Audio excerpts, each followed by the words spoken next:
मला स्वप्नामध्ये दाखवलं होतं त्याने, हे पावलं आहेत ना वरती चढताना दाखवलेले. हे दिसतं ना पावलं, स्पष्ट दिसतं, स्पष्ट चेहरा दिसते बघ. हे देवीचं आहे बघ. हे माझ्या आईला दिसलं आणि आई हां आई आहे. ओके. लांब कंबर एवढी लांब होती आणि उंचच्या उंच एवढं आणि असं असं बसलं. मी ओटीवर उभी होतो. तुला सांगते जिता जाता उदाहरण माझी आई आहे. तर ही आई मी खरंच सांगते दादा, मी मारणातून आणलेली आईला. एवढी का म्हणजे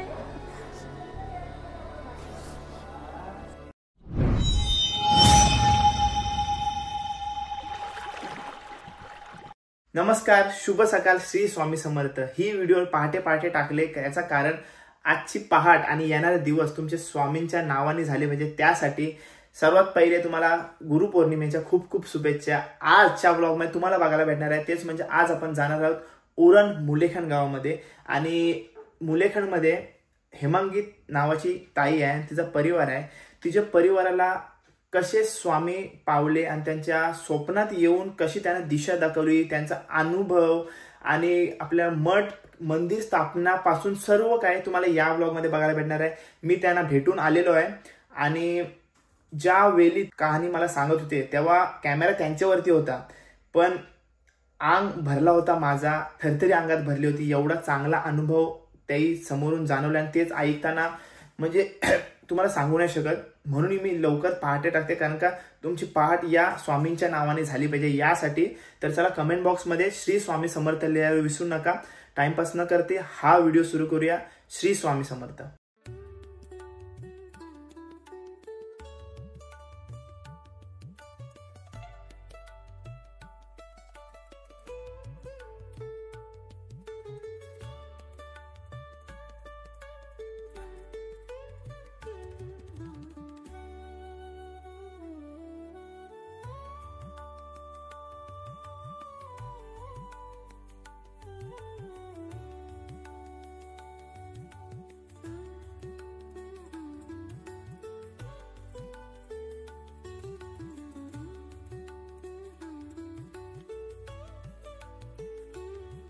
श्री स्वामी समर्थ ताई, सर्वात पहिले तुला गुरुपौर्णिमेच्या खूप खूप शुभेच्छा. हेमांगी ताई आपल्या समोर आहे. हेमांगी ताई, काय सांगशील आपला अनुभव श्री स्वामी समर्थांचा? कशी काय ओढ लागली स्वामी समर्थांची? ओढ म्हणजे एक कसं असतं म्हणजे माणसाची एक परिस्थिती वगैरे येते म्हणजे त्याच्यामध्ये आता मी म्हणजे असंच आम्ही कुंडली वगैरे काढायला गेलो होतो. त्या दरम्यान मला माहिती आपण ओढ म्हणजे अशी गुरुची एक आपण बघायला जातो का माझा गुरु वगैरे कोण आहे. मी पहिल्यापासून आम्ही माझ्या घरामध्ये लहानापासून म्हणजे त्यांच्या आधीपासून महालक्ष्मीचंच करत आलेलं आहे. तर आम्ही पण महालक्ष्मीच्या इथेच ओढ होती. महालक्ष्मी बोल किंवा सप्तशृंगी आई बोल, त्यांची ओढ भरपूर होती सप्तशृंगी आईची, बरोबर आहे. त्यानंतर आम्ही पण तेच फॉलो करत गेलो. त्यांचे मार्गशीर्ष महिना असतो, त्यांचे उपास असतात, ते करत आलो. नंतर त्यानंतर एक दिवस आला का माझी कुंडली काढायची होती, माझी भाच्याची वगैरे. तर आम्ही कुंडली काढायला गेलो आणि त्यामध्ये समजलं का माझ्या कुंडलीमध्येच माझे गुरु हे स्वामी समर्थ आहेत. हां, तर त्यांनी सांगितलं श्री सावरकर म्हणून एक हे आहे ज्योतिषी ते. तर त्यांच्या इथे गेल्यानंतर ते स्वतः बोलले, ते पण स्वतः स्वामी भक्त आहेत. त्यांनी सांगितलं हिला आहे ना एकदा फक्त स्वामी समर्थांच्या इथं अक्कलकोटला घेऊन जा दर्शनाला. ती तिथं गेल्यानंतर तिला माझीसुद्धा कोणाचीच गरज लागणार नाही. तिचा वे जो आहे ना म्हणजे तिचा रस्ता जो तो बरोबर म्हणजे ते तिच्या मार्गाला ती चालू राहील. तशा पद्धतीने म्हणजे जेव्हा मला समजलं ना, आम्ही तिथे एकदा गेलो. तिथे गेल्यानंतर दर्शन वगैरे घेतलं आणि तिथून माझा प्रवास सुरू झाला. अंदाजे 2012 त्याच्या आधी मला माहितीच होते स्वामी समर्थ करायचं, माहिती होतं, पण एवढं नव्हतं. महालक्ष्मीचं करायचं. त्यानंतर म्हणजे करत गेलो ना आम्ही. नंतर आपला प्रोग्राम वगैरे हे झाला होता, पिक्चर आला होता मूवी. ते मूवी आपला कर्दली वनाचं वगैरे एक व्हिडिओ आली होती. ते बघितल्यानंतर म्हणजे आपण जायचं, पण जाण्यासाठी ते तेवढं कसं काय एवढी माणसं लागतात, त्यांचे स्लॉट असतात 50-50 माणसांचे. त्या टायमिंगला आम्ही गुरु परिक्रमा करायला गेलो होतो ना.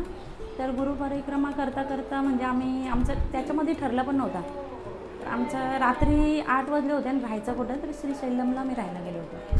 आणि तिथे गेल्यानंतर समजलं अशा म्हणजे भरपूर गोष्टी घडल्या का तिथे वेटू म्हणजे सकाळी असं दाखवलं का तिथं म्हणजे दाखवलं गेलं का कर्दलीवन इथं आहे. त्याच्या 6 महिन्याआधी अशी गोष्ट घडली होती की कर्दलीवनाचा आम्ही मूवी बघायला बसलो होतो, बहिणी वगैरे आई वगैरे सर्व बसलो होतो आणि तो बघितलं. माझ्या गुरुने दिलं होतं, ते आज आहेत नाही आहेत, ते कोरोनामध्ये वारलेत, रवी कोली म्हणून ते. तर त्यांनी पण भरपूर मदत केलेली आहे. माझी आई मरता मरता वाचली होती. स्वामी समर्थांचेच आपले शंकर महाराज आहेत, ते आम्ही त्यांच्या इथून रिटर्न घेऊन आलो. आई मरणामधून वाचलेली आहे. तेव्हापासून जास्त ओढ लागली ॲक्च्युअलमध्ये बघायला गेले तर. आईची पण एवढी परिस्थिती का भरपूर लोक बोलले होते का आई म्हणजे घरी परत येईल का नाही, पण त्या गुरूंनी मला एक विभूती त्यांची दिली होती आणि लगेच आई इवन म्हणजे तिथे ती विभूती ठेवल्या त्याच रात्रीमध्ये आई बोलायला लागली आणि ओळखत नव्हती माणसांना, ओळखतच नव्हती. तिथल्या तिथे आई बरी झाली. तेव्हापासून मी त्यांना ते फक्त त्यांनी सांगितलं होतं का तुला तिथं जायला लागेल डेली, विसरायचं नाही तुम्ही. तेव्हापासून जी जर्नी झाली ना सुरू ती झालीच. आणि ते कसं म्हणजे कर्दलीवनाचा आम्ही जो एक व्हिडिओ बघितला होता त्या टायमिंगला असंच बोलत होते सर्व की आपलं जाणं होईल का बहिणी वगैरे, का आपण जाऊ का तिथे. तर नंतर बोलले कसं काय जायचं, तेवढं जंगल आहे ना, त्या जंगलामध्ये कसं जायचं. तर त्यानंतर होते नाही होऊ शकत नाही, आपल्याच नाही होऊ शकत. आणि ती नंतर 6 महिन्यानंतर आम्ही जी गुरुपरिक्रमा केली ना त्यामध्ये मी बोललो ना श्रीशैलम अशी, तिथे सगळे तर म्हणजे सकाळी आम्ही लवकर उठलो होतो का जायचं होतं म्हणून. तर रात्री पण आम्हाला दर्शन घडलं नाही श्रीशैलम, म्हणजे देवळाचं दर्शन झालंच नाही, ते दरवाजा बंद झाला 10च्या दरम्यानमध्ये. सकाळी लवकर जायचं होतं. आता आलोय तर दर्शन म्हणून थांबलो आम्ही आणि 3 वाजल्यापासून चाय बनवतोय ना तेव्हापासून आमचं म्हणजे एक लेडी झाली पहिल्या चाय बनवतात तिथे, ते सांगितलं की इथंच कर्दलीवन आहे. पुन्हा ती नंतर लेडी जी आहे चाय पिऊन ती अदृश्यच झाली. त्यानंतर सकाळी दर्शन घेतल्यानंतर सर्व इथं आता तू बघायला गेलात ना तिथं एकही पाटी लावलेली नाही का बाबा वेटू म्हणजे कर्दलीवन का इथून कर्दलीवनाकडे जायचं रस्ता आहे म्हणून, असं काही नाही. आम्ही नेक्स्ट टाइम पण गेलो होतो कर्दलीवनामध्ये, पण तिथे काहीही नाही. पण त्या दरम्यानमध्ये ती घडली होती, ते सर्व घडून आणली होती. कारण आमचं जे केलं होतं ना मी परिक्रमा त्याच्यामध्ये ते सर्व आपलं त्याच्यानंतर देऊळ बंद पिक्चर निघाला ते झालेलं आहे सर्व, ते आम्ही सर्व करून आलो आहे. म्हणजे कुरवपूर बोलणं किंवा आपला पिठापूर बोल, हे सर्व ज्या गोष्टी अक्कलकोट गाणगापूर ते सर्व आम्ही केलेलं. त्यामध्ये श्रीशैलममध्ये आम्ही पाया पडला यांच्या शंकराच्या याच्यावर आणि नंतर बाहेर आल्यानंतर तर आम्ही फक्त बघितलं आणि उत्साहामध्ये जाऊया आपण जाऊया. आम्ही खायला नाही नेलं, पुढं काय वाढून ठेवलं हे पण नाही बघितलं आणि आम्ही डायरेक्ट तिथे जायला रेडी झालो. उपवास माझे आमची तिघींची होती, माझी बहिणीचं आणि भाचीचं होतं, बाकीचे सर्व हे पण ते घेतलं नाही सोबत का पुढे जेवण आहे का पुढे जंगल आहे हे पण नाही माहिती, फक्त जायचं म्हणून ओढ आहे का बाबा कर्दलीवन आहे आलो ना चला जाऊया. डोळे बंद करून अक्षरशः गेल्यानंतर मग तिथे 21 किलोमीटर चालायला आहे, 21 किलोमीटर यायला आहे. आम्ही सकाळी सुरुवात केली ना खडतरच हे आहे, तिथे जाऊन स्वामींच्या इथे राहिलो 1 दिवस रात्र आणि रिटर्न आलो. त्याच्यामध्ये लहान लहान मुलं पण होती, त्यांना भूकसुद्धा लागली नाही.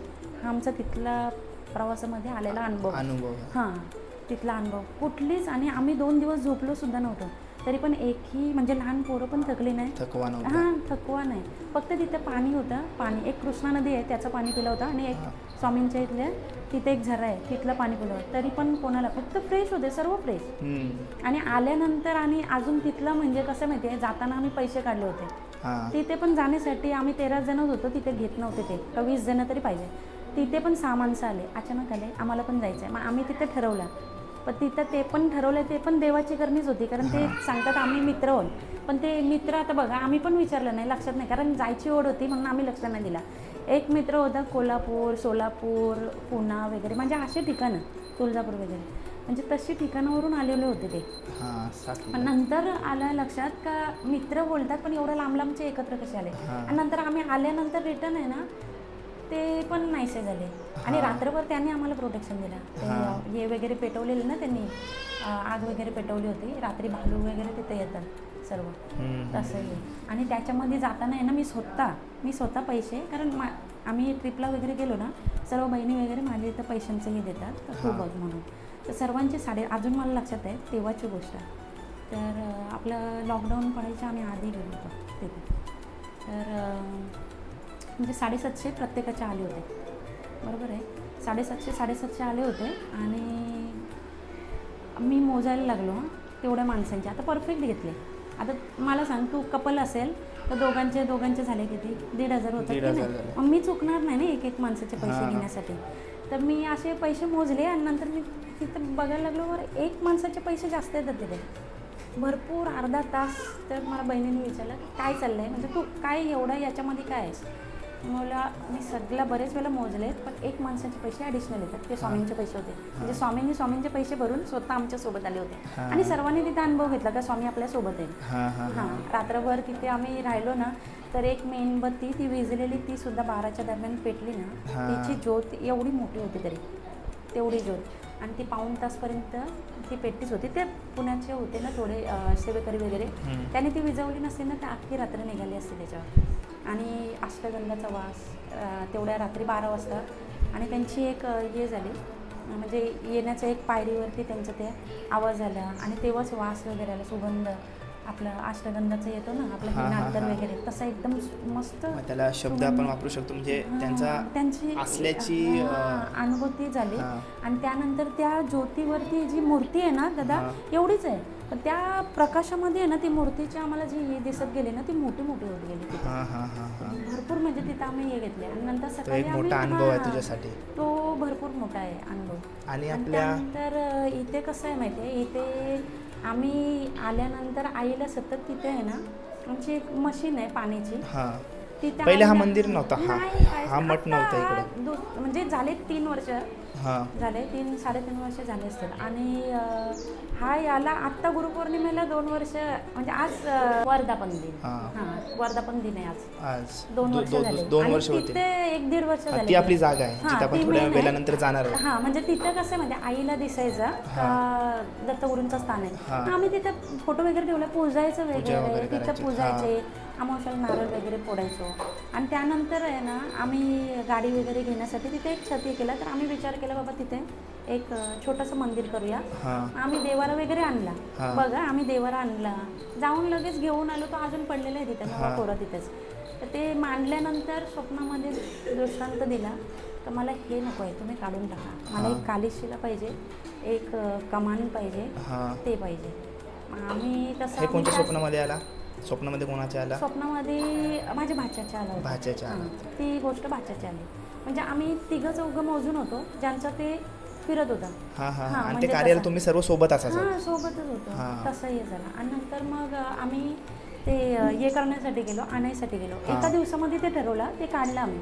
आणि बघायला गेलो ना, तर तिथे गेल्यानंतर ते रेडी पीस त्याच दुकानामध्ये भेटले. रेडी पीस सर्व, म्हणजे कालीशिला बोल, पुन्हा ती कमान वगैरे सर्व तिथेच भेटलं आम्हाला. शोधायला नाही लागलं, रेडी होतं पीस सर्व.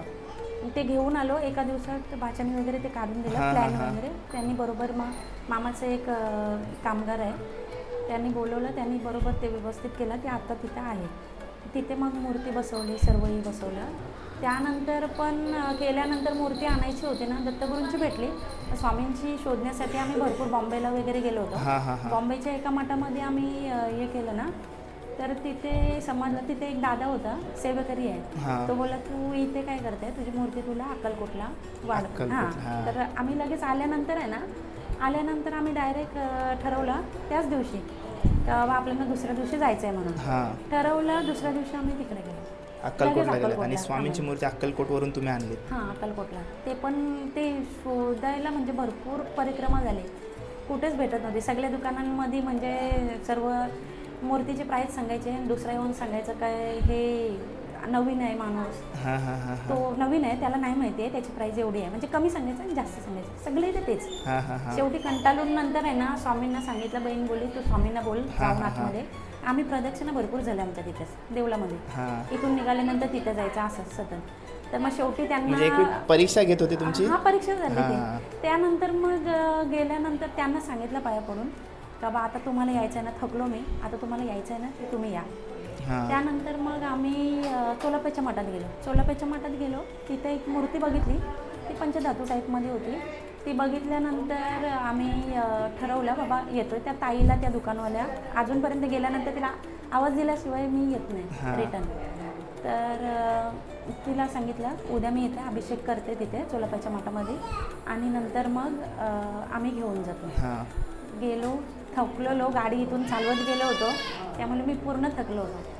जेवलो वगैरे, झोपलो. सकाळी लवकर चोलपेच्या मठात गेलो आणि ती मूर्ती आमचं चाललेलं घ्यायचं म्हणून, पण एक मूर्ती अशी होती ना, ती पूर्ण ढाकलेली होती. त्याची फक्त एक कडा असते ना, ती छोटी, ती दिसत होती, ती फक्त दिसत होती. तर माझी आई बोलली का तिथे काहीतरी आहे, ते बघ एकदा काय आहे ते, व्हाईट कलरची मार्बलची आहे. तर त्यांनी सारलं, त्या ताईने सारल्यानंतर मग मूर्ती मनामध्ये एवढी भरली ना, तर म्हणलं आता काहीच नको, आता मन भरला, आता हीच घ्यायची मूर्ती. म्हणजे झाकलेली मूर्ती तुमच्या झाकलेली नजरेत फक्त आली. एक पट्टी होती त्याची असं. तर मग ती आम्ही हे केलं. ही मूर्ती नाही आहे दादा, ती मूर्ती दुसरी आहे, ही नंतर आम्ही हे केली. तर ती नंतर मग आम्ही त्याचा अभिषेक वगैरे केला आणि येताना घेऊन आलो. हां तसं आहे. आणि त्यानंतर मग मांडल्यानंतर ते हे केल्यानंतर आहे ना, मला स्वप्न पडायला लागले का माझं घर गलतोय वगैरे, घर बांधायचं आहे. पण एकच स्वप्न 2 ते 3 वेळेला पडलं, माझं घर गलतोय, मला घर पाहिजे. त्यानंतर काय आहे नक्की घर, आता हाय काय आहे. मग आम्ही नंतर डोक्यात विचार आला का आपण स्वामींचं एक छोटंसं मंदिर बांधूया. छोटंसंच बांधायला घेतलेलं, पण त्यांची इच्छा, म्हणजे त्यांच्या इच्छेनुसार सर्व होतं ना, आपण काय नाही करायचं. बरोबर. आता दादा कसं आहे माहिती आहे, करायचं असलं ना तर डायरेक्ट ही पायरी होऊ नाही शकत, डायरेक्ट ही नाही होऊ शकत. म्हणून त्यांनी तिथून सुरुवात केली. तिथे 1-1.5 वर्ष झालं, लगेच हा काम घेतला आणि हा 6 महिन्यामध्ये वास्तू तयार करून घेतली. मला करायची पण कधी होती, प्रकट दिनाला, पण नाही झाली. म्हणून गुरुपौर्णिमेला पाहिजे म्हणून ती 6 महिन्यामध्ये केली. आणि आजचाच दिवस 2 वर्ष होतं ते, आजचं वर्धापन दिवस. ठीक आहे, आता आपण ती जागा, त्या जागेवरती जाऊया. ओके. या जागेविषयी भरपूर ऐकलं होतं ताई, आणि आज तुझ्यासोबत ती जागा बघायला आलो आहे. काय सांगशील या अनुभवाबद्दल, आणि स्वामी स्वप्नामध्ये कसं तुला रूप दाखवलं ते आम्हाला थोडक्यात सांग. स्वामींचं म्हणजे पहिलं आम्ही हे करायला घेतलं ना, तर इथं जी मी आत्ताच सांगितलं ना, जी कमान वगैरे पाहिजे, आता सध्या सजवलेली आहे म्हणून ही कमान आहे आणि ही कालीशिला आहे. इथे आम्ही ठेवलं होतं एक मंदिर, आपलं देवारा असतो ना व्हाईट कलरचा मार्बलचा, तो तर ते काढून आम्ही इथे जी आतमध्ये दत्तगुरूंची मूर्ती आहे ना, ती इथे आहे. गणपतीची इथे होती, शंकराची पिंड इथे होती, आणि ती एक छोटी मूर्ती होती ती आपली स्वामींची इथे होती, जी अक्कलकोटवरून आणली होती, जी झाकलेली होती ती इथे होती. त्यानंतर मग आम्ही लगेच 1-1.5 वर्षामध्ये हा जर बनवून झाला ना, ते इथे ते आपला गुरुपौर्णिमेला तिथे स्थापना केली. बरोबर आहे. स्थापना केल्यानंतर मग स्थापना करण्याच्या आधी पण जे आम्ही ठरवलं होतं ना का मंदिराचा, आता हे पूर्व पश्चिम आहे ना, तर सेम असंच घेतलं होतं आम्ही. जो हा प्लॅन होता ना, सेम त्या साईडला होता. पण तेव्हा माझ्या पण स्वप्नात आलं का मंदिराचा जो हे आहे ना, मेन एंट्रन्स, ते आपला उत्तर साईडला पाहिजे, या साईडला. बरोबर आहे. तेव्हा पण प्रश्न पडले मला, माझ्या भाच्याला पण हा स्वप्न पडला का, तर प्रश्न पडला का आता पूर्व पश्चिम आपलं असतं, असं दक्षिण आणि उत्तर कसं करायचं. तर ते ओमकार म्हणून आहेत, त्याने 40 वर्ष जास्त आपलं वास्तुशास्त्रामध्ये पारंगत आहेत. ते एकदा आले होते, बसले होते, आणि त्यांनी बघितलं ना तेव्हा ही जागा बघितली त्यांनी. आणि इथे आपलं आहे ना एक हे आहे बघ, म्हणजे स्वामींचे जे डोले वगैरे ते आहे ना, ते बघून आहे ना, ते बोलले का नाही काहीतरी शाश्वत आहे म्हणून. फक्त एकच ते होता तेव्हा, तर ते काहीतरी शाश्वत आहे म्हणून इथे स्वयंभू आहे, त्यांना पण समजलं ते. तर ते बोलले नाही, ती जी जागा आहे ना ती बरोबर आहे, ते बरोबर सांगितलेलं आहे, तुम्ही बिंदास करून घ्या. मग आम्ही सुरुवात केलं, वास्तूला सुरुवात करण्यानंतर मग एक असे थोडे म्हणजे स्वप्नामध्ये येऊन त्यांनी सांगितलं, ज्यांना घडवायचं तेवढं घडवलं, आणि नंतर मग आता परत रिटर्न येणं करत. त्यानंतर मग एकदम आपलं यांनी कसं आपलं स्थापना करताना आपण पादुका वगैरे हे करतो ना, त्यांचे पावलं वगैरे, पावलं आपण काढतोय ना, मला इथे सांगितलं होते का पावलं तुम्ही हे करा म्हणून. मी बोललं नाही, ते जेव्हा येतील ना स्वतः तेव्हा, त्याशिवाय मी काढणार नाही.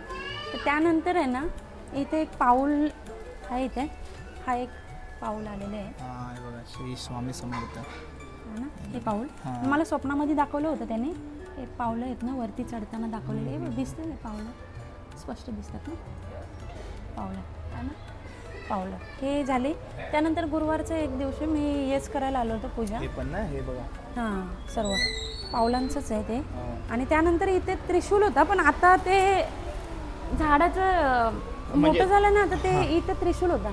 पाहिजे तुला मी फोटोज देईन. इथे एक त्रिशूल आला होता गुरुवारच्या दिवशी. हां, त्यानंतर आत्ताच्या आपल्या देवीच्या यांच्यामध्ये हे देवीचं आहे बघ, हे माझ्या आईला दिसला. आणि आई हां, आई आहे. हे आईनेच बघितलं आहे माझ्या. आणि इथून आहे ना, आम्ही सकाळी मी ध्यानाला वगैरे बसते, माल वगैरे जपायला. त्या टायमिंगला आमची मावशी आहे, तिने मला बोलवलं की थोडं बघायला ये. आपले यात्रा चालू असतात त्या यात्रांच्या यात्रांच्या दरम्यानमध्ये इथे मोठे, तिथून गेटापासून आहे ना मोठी एवढी पावलं गुलालाची भरलेली सकाळी ते तिथून आहे ना अर्धे इथपर्यंत होते आणि आपल्या देवळापर्यंत होते. एवढे मोठे मोठे होते पावलं एवढी मोठी पावलं आपले नाही. आता त्याचे फोटो होते, मी रिटर्न पाठवून देते. ती 6 महिन्यांनी आहे ना आम्ही असंच बसलेलं, ते दाखवायला म्हणून काढले. गुलाबाचे थोडेसे टिपके दिसतात, बाकी गायब झाले. बाकी गायब, पण तेव्हा होते पूर्ण स्पष्ट. त्या फोटोंमधून पण गायब झाले ते. त्यानंतर एक साप, जेव्हा मूर्ती आणली होती ना तेव्हा साप यायचा इथे, आणि इथे नंतर होता तर इथे पकडलं होतं त्याला. तेव्हा पण मी स्वामींना सांगितलेलं का तुमचं म्हणजे येऊन आहे ना घराजवळ येऊन तो दर्शनाला यायचा, दुपारच्या टाइमिंगला सर्पमित्राने पकडून नेला आणि त्यानंतर सुद्धा यायला लागला. नंतर म्हणजे मी स्वामींना बोललो का त्याला सोडून द्या, कारण तुमचं हे आहे ना, शेवटी तो पण सेवेकरी आहे, दर्शनाला येतो. त्या टायमिंगला त्याच दिवशी मला दुसऱ्या दिवशी स्वप्न पडलं, एक चेस घातलेला माणूस आला आणि गेटामध्ये येऊन सांगितलं का बाबा मी आनंद सोडला म्हणून. त्याला सोडला, त्यानंतर दिसतोय आताही तुला तो दिसतोय. दिसतोय. त्यानंतर एकदा मी नैवेद्य काढण्याचं दुपारच्या टायमिंगला बसलो होतो आणि स्वामींचं इथे आहे बघ, दाखवते तुला. नैवेद्यासाठी बसलो होतो तिथे आणि त्यानंतर मी बसलो, तिथून बघितलं ना तर हे गोल दिसत होता, तर काहीतरी आहे हे स्वामींचं स्पष्ट. इथं आल्यानंतर समजलं का स्वामी स्पष्ट श्री स्वामी समर्थ. चेहरा दिसतोय ना पूर्ण. ये प्रेमीकडे बघ, स्पष्ट चेहरा दिसतोय बघ. हे बरेच त्यांनी चेहरा, नाक वगैरे सर्व दिसतंय ना, सर्व नाक वगैरे सर्व दिसतंय. तरी पण आता हे आहेत, तुला पाहिजे तर फोटोज माझे आहेत. ठीक आहे, जे फोटो असतील तर ते. आणि मी तुला आजच्या नियोजन बद्दल विचारला होता, तेव्हा तुम्ही मला एक सुंदर उत्तर दिला होतास का आमचं नियोजन आम्ही भरपूर ठरवतो, पण ते स्वामींना पाहिजे तेच होतं. आता कधी कधी तुला दररोजच सांगताय, मला म्हणजे माझ्या मनामध्ये कधी एक येतो नॉर्मल ठेवायचे. त्यांचं टिकलं आपण लावायला घेतो ना जेव्हा, तेव्हा पण आहे ना मी करायला घेतलं ना नाही, पण त्यांना जे आवडीचं असतं ना ते. आणि माझं जिथपर्यंत मन नाही ना भरत तिथपर्यंत नाही मी ते थांबवत नाही, मग ते करायला जेव्हा वाटतं ना तर तेव्हा. नाही तर तोपर्यंत माझं पण मन शांत होत नाही का बाबा आजची पूजा झाली नाही म्हणून. त्यांचं क्राऊन वगैरे कधी एक मी क्राऊन वगैरे बनवता, आणि आपला एक मोरपंखाचा एक ठरलेला आहे. म्हणजे एक मेन ठरलेला आहे. आज 3 लावले, डेली एकच असतो. पण ते पण तुला सांगू आजचं काय झालं, बऱ्याच याच्या मी गुरुपौर्णिमेला आहे ना आपला श्री नरसिंह सरस्वतीचा करते ना मी, तर त्यांचं करूया. ते माहिती असेल ना तुला, नरसिंह सरस्वतीचं कसं हे असो, आपला ऑरेंजवाले कपडा आणि ते संन्यासी टाईप मध्ये. तर ते माझं कधीपासून का मी माझी भाची पण बोलली होती आपण 16 आल्यावर आपण प्लॅनिंग करायची सुरुवात करतो. मी आधीच सांगितलं, ती बोलत होती दुसरा काहीतरी असं म्हणजे काय तुझ्या डोक्यामध्ये. मी बोललो नाही, आपली तीच आहे, कारण आज गुरुपौर्णिमा आहे, त्याच्यामुळे नरसिंह सरस्वतींचं आपण करूया, तसं करूया. तर ते करायला घेतलं आम्ही. मी मस्त की 2 दिवस आधीच मस्त प्रेस वगैरे करून घेतली, कपड्यांना करून घेतली. सकाळी तुला सांगू अक्षरशः रडकुंडी जीवाला, माझं पण झालं. माझी भाजी करत होती, ती पण रडायला. ती बोले आता काय करायचं असं. ती अक्षरशः गेली आणि बाहेर घाबरायच्या, अक्षरशः खाली बसली का आता काय खरं नाही, होतच नाही. किती हे केलं, ते लावण्याचा प्रयत्न केला, झालाच नाही दादा. एवढ्या दिवसा आधीपासून करायला शेवटी काढले. तो हार पण आहे ना ऐन वेळेला एवढा मोठा झाला ना, ते त्याला सुटच नव्हतं. माझी डेली आरती आहे ना प्रोग्रामाला 6:30 होते, आज 7 वाजता झाली.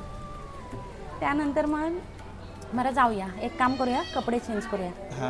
गेलो एंड टायमिंगला कपडे काय करायचं, तर आमचं ठरलं आता बरं एक काम करूया. ते गेल्या वेळेस आहे आपण आम्ही हे घातलं होतं, आपलं मुकुट तयार करतो ना, पगडी किंवा फुलांची नाही, एक आहे आणलं, गेल्या प्रोग्राम मी आणलं होता ते आपण करूया म्हणून. बरोबर. तर ते बोला आता एक काम कर तीच, तर ती मला बोलते का गेल्या वेळेची ती परत रिटर्न आपण करायची नाही, एक काम करते सध्या ठेव असंच, आपण जाऊन लगेच करून ना रिटर्न आणून परत घालूया आणि कपडे पण नंतर चेंज करूया.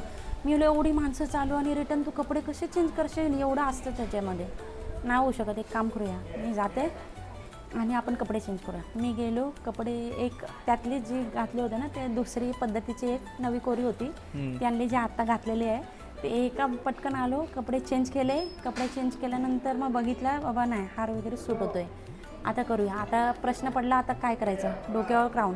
एक काम केलं, तिला सांगितलं पटकन जा एक क्राऊन आपण बनवूया आणि त्याच्यावर करूया, तेवढ्याला मोरपंख लावूया आणि करूया. झालं ते क्राऊन तिनेच बनवला, तिथे शेवंतीचा जो क्राऊन लावलेला आहे तो ते केला. त्यानंतर एक मोरपीस असतं, तिला सांगितलं मी आधी बघा मोरपंखाचं पण तुला सांगते मी जाऊन, म्हणजे ती गोष्ट कशी घडणार होती ते बघ दादा. मोरपंख मी एकच वापरते, पण जवळजवळ 10 ते 15 दिवस आधी मी आणि ती आम्ही आणायला गेलेलो, झेंडा आणायला गेलेलो. आजच्या दिवशी झेंडा चेंज करतात म्हणून झेंडा आणायला गेलो. तिला मनात काय आलं ना म्हणून तिला सांगितलं आपण मोरपंख घेऊया. घ्यायला गेलो मी, तिथून 10 मोरपंख घेतले. मोरपंख तिथून नंतर बरा म्हणजे बघा मोरपंख इथं उपयोगी येणार होते म्हणून मी माझ्या मनात आला आणि मी मोरपंख घेतले का बाबा उपयोगी होतील आपण करूया. ते मोरपंख एकाच्या बदली 3 लावले जातात तिथे. म्हणजे ते सर्व तुमची ऑलरेडी प्लॅनिंग वेगळी होती. प्लॅनिंगच पूर्ण रडकुंडी जेवायला ते होतच नव्हता. कारण स्वामींना आजचं मला मी त्यांना बोललो त्यानंतर का तुम्ही हसताय माझ्यावर आज, तर तुम्हाला वैरागी रूप आज नव्हता पाहिजे, तुम्हाला शेट रूप पाहिजे होता. कारण माझ्या आईने आहे ना ती कंठी जी आहे ना ती आणून दिलेली आणि मी तिला सांगते का या वैरागी रूपावरती ही कंठी शोभून दिसणार नाही. तर आई मला बोलते नाही तू घाल. मी बोला आई वैरागी रूपावर कंठी शोभून दिसणार नाही, आपलं फक्त रुद्राक्ष. ते रुद्राक्षाच्या माला आहेत ना डेली ज्या स्वामींना यूज करते, मी किती घालण्याचा प्रयत्न केले ते काय बसेनाशेच झाले, म्हणजे ते होतच नव्हता, बसतच नव्हत्या. किती प्रयत्न करून आहे ना तिथं जवळजवळ 1 तास निघून गेला माझा, नाही झाला. आणि एक माझं लक्ष घड्याळाकडं आणि एक लक्ष इथं. मग शेवटी ते नंतर मीच हसलो नंतर का तुम्हाला म्हणजे स्वामींसोबत बोललो मी का तुम्ही माझ्यावर हसताय आणि तुम्हाला आज वैरागी नसून तुम्हाला शेट रूप पाहिजे होता. आणि आज ते असं झाले. आजचा हा झाला आजचा अनुभव आहे आणि असेच बरेच अनुभव आहेत. अनुभव भरपूर आहे, भरपूर सांगायला गेलो ना तर मला वाटतं मी रोज येऊ मग. आता भरपूर आहेत. आणि ताई अजून माझा एक प्रश्न आहे. आता 2 दिवसापूर्वी मी जेनिशा प्रथमेश पाटील बोकरविड्याची 2 वर्षाची मुलगी आहे, तिला SMA टाईप 3चा आजार झालेला आहे. आणि मला कमेंट बॉक्समध्ये बरीच जणं म्हणाली काय स्वामींच्या मठामध्ये ने तिला. तर ताई तू काहीतरी आम्हाला गायडन्स कर जेणेकरून आम्ही म्हणजे बघ एक पैसे तर आपल्या पैशाची गरज आहेच, प्लस एक आपल्या स्वामींच्या परत देवावरती विश्वास तेवढाच लागतोय कारण का तोच करता जात आहे आपला. तर आम्हाला गाईड कर जेणेकरून आम्ही तिच्यासाठी काहीतरी करू शकतो. त्यांना आहे ना स्वामींचं फक्त आता कसं आहे स्वामींचं जपमाल करू शकतो, 11 जपमाल, सतत नामस्मरण बोल किंवा तारक मंत्र. तारक मंत्र तर सगळ्यात बेस्ट उपाय आहे. तारक मंत्र कोणाचं काम नसेल झालं ना मी हारेन, पाहिजे माझं आयुष्य घालू शकते मी जर नसेल झाला तर. त्यांना फक्त तोच उपदेश आहे, येऊन एकदा पाहिजे तर येऊन डोकं ठेवायला सांगा, त्या मुलीला आणायला सांगा. मी काही सांगणार नाही, मी कोणाला काही पण नाही सांगत. जे स्वामींनी सांगितलंय ना फक्त 11 माल बोला सतत किंवा तारक मंत्र हे करा. बरेच जणांचे आहेत, आता मी वाचते वगैरे ना त्याच्यामध्ये बरेच जणांचे आहेत तर कोणाचे किती आजार आहेत, भरपूर आजार आहेत ते झालेले आहेत. मला कमेंट बॉक्समध्ये सर्वांनी सजेस्ट केला आणि सांगितलं सुद्धा भरपूर. आता मला सांग का बोललं जातं अशक्य हे शक्य करतील स्वामी. हा ब्रीदवाक्य का दिलंय? जी गोष्ट जिथून तुला सांगू खरी गोष्ट, अरे माझे जिता जागता उदाहरण माझी आई आहे. ये ना ये तुला सांगते, जिता जाता उदाहरण माझी आई आहे. तर ही आई मी खरंच सांगते दादा मी मरणातून आणलेली आईला एवढी का म्हणजे स्वामी आलेलं म्हणजे हे करायला तिथे सर्वांनी सांगितलेलं का म्हणजे बरेच जण बोललेले आहेत का आई नाही राहू शकत. वेड्यासारखी तर फिरत होतो मी, वेड्यासारखी म्हणजे आईला वाचवण्यासाठी वेडी अक्षरशः. नंतर आईच्या अंगामध्ये रक्त अक्षरशः नव्हता. खरंच सांगते मी आल्यानंतर सांगितलं का मी रक्त देते एक कारण तिने दिलेलं आहे. त्यानंतर गेलो आम्ही हॉस्पिटलमध्ये त्यांनी सांगितलं असं असं. माझे एक गुरु आहेत रवी कोहली म्हणून, ते आज हयात नाही आहेत, ते कोरोनामध्ये वारले. त्यांनी फक्त सांगितलं विभूती स्वामींची इथली दिलेली आहे आणि शंकर महाराज म्हणून जे पुण्यामध्ये आहेत, तर त्यांची विभूती दिली आहे. आणि त्यांनी सांगितलेलं फक्त एक आईच्या जवळ ठेवून दे. हॉस्पिटलमध्ये तिच्या जवळ ठेवली होती. त्याच रात्री ठेवल्यानंतर जास्ती हार्डली 1 तास पण नसेल झाला, ती बोलायला लागली, उठून बोलली का तिच्या स्वप्नामध्ये आले होते आणि त्यांनी तिच्या अंगावरून सर्व खेचून नेलं. त्याच वेळेला बोलायला लागली ती. आणि मला फक्त त्यांनी सांगितलं होतं का यांना विसरायचं नाही तुम्ही. ते मी अजूनपर्यंत नाही आणि मरेपर्यंत विसरणार नाही त्यांना, जेवढं आयुष्य आहे तेवढ्यापर्यंत. म्हणून मी सांगते ना दादा, हा जर मी आणू शकते ना, ही शक्य नसणारी गोष्ट मी शक्य केली ना, ती गोष्ट पण शक्य होऊ शकते. हा जिवंत उदाहरण आहे. आई काय सांगाल त्या अनुभवाबद्दल? काय सांगू, मला म्हणजे हॉस्पिटलला येऊन शाळेनं असं समोर आले, माझ्या अंगावरनं असं काढलं, खांद्यावर घेतलं आणि चालायला लागलं. आणि मग मी चालायला लागलो, बोलायला लागलो असं. म्हणून आम्हाला विश्वास पटला काय स्वामींची केलाय तर आम्हाला स्वामी वाचवतात. आणि ही फक्त एक सेवा म्हणून दादा केली. सेवा ही सेवा आपल्याला काही नको, यांच्यामधून काही नको. मंदिर बांधलं तर कोणची पै नाही घेतली, माझ्या स्वतःच्या मुलांची पण नाही घेतली. म्हणजे मुली आहेत त्या देत होत्या, कोण बाजूवाली मदत घ्या. आपण सेवा म्हणून म्हणजे मला वाचवली ना, तर मी काय बोललो, मी माझ्या खर्चाने बांधीन मंदिर असा केला. आणि मग तुम्हाला वाटलंच तर असा कार्यक्रम ठेवल्यावर तुम्ही हाणून काय वाटू शकता तुमच्या हाताशी असं बोल.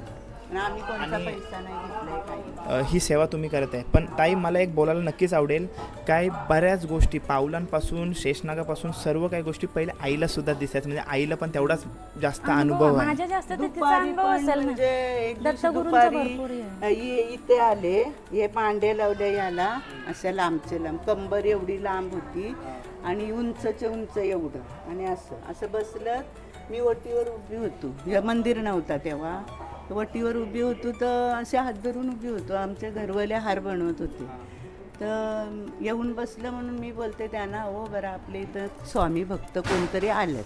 तर ते कोणचे इथं आले, तर मी बोललो कैलासकर आलेत. म्हणजे कैलास म्हणजे देवच असेल ना. तर मी बोललो कैलासकर आले, बरं अलिबागची पाहुणे आली, ते स्वामी भक्त आहे असे बोलले. तर नंतर मग त्याईनं असं बघितला पाठीवरून, माझ्याकडं बघितलं आणि सांगितलं, हाक मारली मला, माई माई 3 वेळा हाक मारली. तर मला मी बोललो काय, तर बोलतं तेल. म्हणजे मला वाटलं गोरं तेल संपला इथला दिव्यातला, म्हणून मी लेईला हाक मारली, बरं हे मा आपले देवाजवळ पाराजवळ तेल नाही आहे, जा ना. तर ही बोलते नाही, मी बाटली भरून ठेवली आहे तेलाची.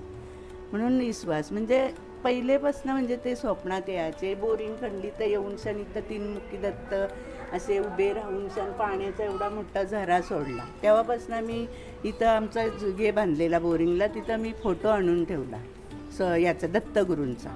तर मग पाऊस पडते, यायला नाही ना दिवाबत्ती करायला मिळत पावसात, तर मग मी तिथं नेला फोटो, आमच्या दारात लावला. नंतर ते असे येवायला लागले, साप बीप येवायला लागले इथं, म्हणजे आम्हाला दिसायला आणि स्पष्ट असं दिसायला लागलं ना. म्हणून आम्ही हिला बोललो आपण एक छोटासा मंदिर बांधूया इथंशी पाराजवळ.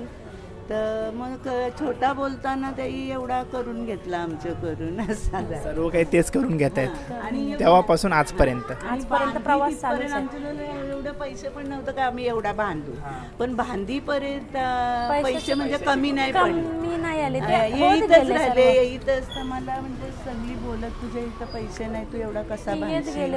मी बोललो बघूया कसा बांधू ते. तर कधी म्हणजे कमीच नाही पडलं, पैसे इथंच राहिले, असं झालं. म्हणजे कमी नाही पडलं. जेव्हा मंदिराचं काम झालं ना, तेव्हाच पैसे माझ्याजवळ म्हणजे कमी झालं. तर मग डबल म्हणजे धंद्यात मी कमवलं. त्याच्यानंतर त्यांना संपवतो. त्यांचं एक म्हणणं आहे का माझ्यासाठी 1 रुपये संपवशील ना, तुला मी 10 रुपये देणार. आम्ही धंद्यावर, फुलांचा किती धंदा, फुलांच्या धंद्यावर, म्हणून आपला एक वाटा त्यांच्यासाठी असतो. धंद्यावर तुम्ही सर्व केलं. लग्न केली, जागा घेतली, म्हणजे असं ते कसा केला. हो आम्हाला. ओके धन्यवाद आई. आता तुमची जास्त वेळ घेणार आहे, तर आपण आरतीला सुरू करूया. ओके. श्री स्वामी समर्थ. आज्ञा असावी देवा. वक्रतुंड महाकार्या सूर्यकोटी समाप्रभा निर्विघ्नं कुरु मे देवा. सर्वकारेषु सर्वदा गुरु ब्रह्मा गुरु विष्णु गुरु देवो महेश्वरा गुरु साक्षात् परब्रह्मा तस्मै श्री गुरुवे नमः। गणपति बाप्पा मोरया।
चला मित्रांनो, स्वामींचं दर्शन वगैरे झालंय, ताईसोबत भरपूर बोललो आणि महाप्रसादाचा लाभ सुद्धा घेतला.